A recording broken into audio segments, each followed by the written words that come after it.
then very aggressive with the implementation of the lockdown directive.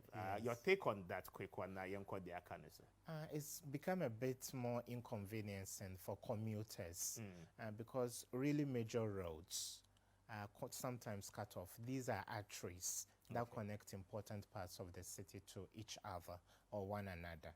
I have witnessed a blockade at around the 37 military hospital. So you would have to go and use Silver Star Towers, the Opebia area. Then go through Alliance Francaise before you can join Kanda traffic lights. So for those going to Abelimpe, Jolo, La Paz and those areas. And then within Newtown, I also noticed that when you are entering Newtown from the Nima roundabout, last night, for example, they entirely blocked it. So we are seeing much more draconian measures being implemented, Kwame. And I believe let's give, the security services the opportunity to make good on the mandate that they've been given by His Excellency the President. But the numbers keep increasing. Yeah, 641. Yes, the numbers keep increasing. I'm told some 5 more new cases have been included. But much as the numbers scare us the more, there is a little silver lining in the sky because we are seeing many more recoveries, and the recovery numbers have also increased. Yes. So Kwame, it's a catch-22 situation. It's a bitter pill we've had to swallow, and then we are getting very inconvenienced. People can't even wrap their minds around the possibility of an extension. And I'm informed that by 2 p.m. today, it is likely His Excellency will meet his cabinet. Yes. And I'm sure they will take a decision as to the quantum of increase in terms of extension or whether to ease. Many more markets are being shut down. But do we anticipate of a further increase or extension after this 21 days? Or what is possibly going to be the decision or the directive by the President? The point is that you need to reach a peak. A peak is a nice way of saying, Kwame, many more people should die.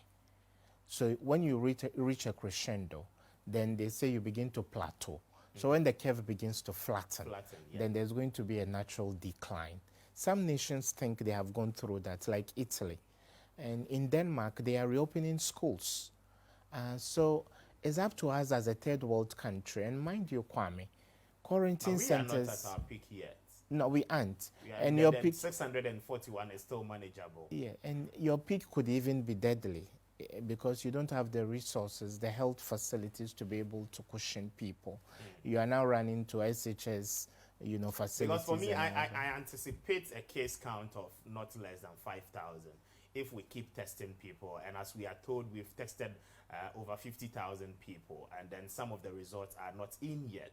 So for me, as a person, to be very sincere to ourselves, I anticipate more than the 1,000 and 2,000 people are talking about, so that we know that at that particular time when the graphs begin to drop or flatten, then we can find ways or measures of handling the situation. But if that is to be so, then it means that there will be a long-term extension of this partial lockdown. Kwame, the testing is technical.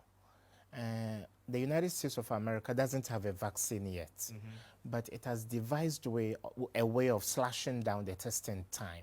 At first, it would take like 45 minutes. When Trump was tested the first time, according to his own testimony, it took like 45 minutes. Then they were able to whittle the time down to like 5 minutes.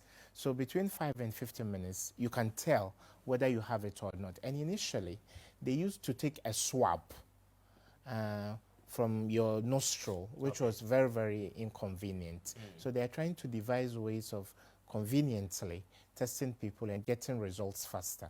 But we are a third world country. We are not a priority of the World Health Organization. And already the United States says it's likely going to cut down funding to it the has WHO. Already done that. Yes. Yesterday. But you know what I think, Kwame? Donald Trump, you need to understand Donald Trump's foreign policy posture. He can go high, he can raise the temperature very high. Then he says, okay, this is what we want. So if the World Health Organization is able to make some compromise, which compromise could include firing Tedros, Why do you think Tedros should be fired? I think, Because I think he's done a wonderful job. and he's an African, he's an Ethiopian. It's a feather, it's a feather in our cap. No, Kwame. that is not the Yes. argument. But I believe that he's doing well in his bid to control and handling this whole situation. The Americans don't think so. They think when this thing started from Wuhan, and they think the PR outfit of the World Health Organization, which was, championed by the man himself, Yeah. and other epidemiologists in the outfit, seemed to have told the official line of China. Okay. And already there's rivalry in terms of trade and other issues between the China US and US. China. So Vito, owning world superpowers seem to be playing chess game. It's a geopolitical fight for influence. And the World Health Organization is only one of the specialized agencies of the United Nations. And the UN is headquartered in New York. So America has a sense of ownership of the UN and all its agencies. So it doesn't They understand take the why. highest portion of their budgets. Yes, To finance it. 22% of in the United Nations itself, and then 22% of funding to the WHO comes from the US. So pulling the plugs on funding to WHO will affect countries like Ghana, because we are third world countries and we rely heavily on support from these international agencies and organizations. So it's not good news for us. But I think Donald Trump may do a U-turn if he thinks items 1, 2, 3 are ticked in favor of the United States of America, and is likely high on their priority list would have this guy shown the exit so that they get a new person leading the WHO.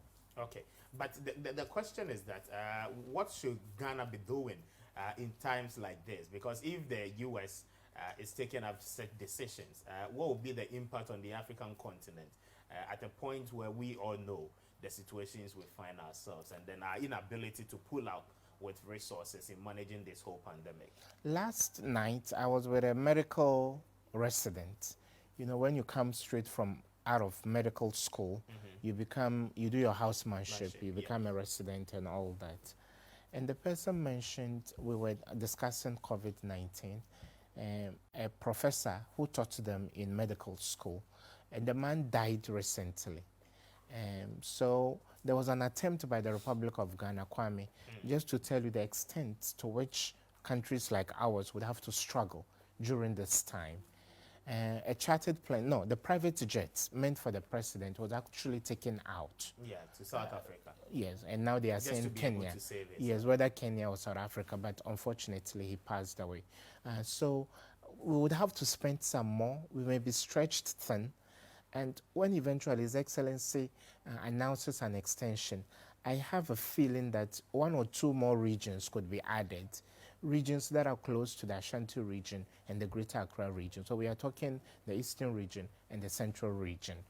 So do we even have... The Eastern region already has recorded cases. Yes. Yes, the Central region has already recorded a case, which is 1 case. Yes. And so the other regions, Western North, Oti region, Bono, Ahafo, Bono East, and all the others. Those are the regions that have no cases recorded so far. So, Kwame, there's a possibility that these 2 regions could also be put under partial lockdown so that we can tighten the noose around these epicenters so there's no overflow to other regions of the country. Okay, so that is the expectation. Yes.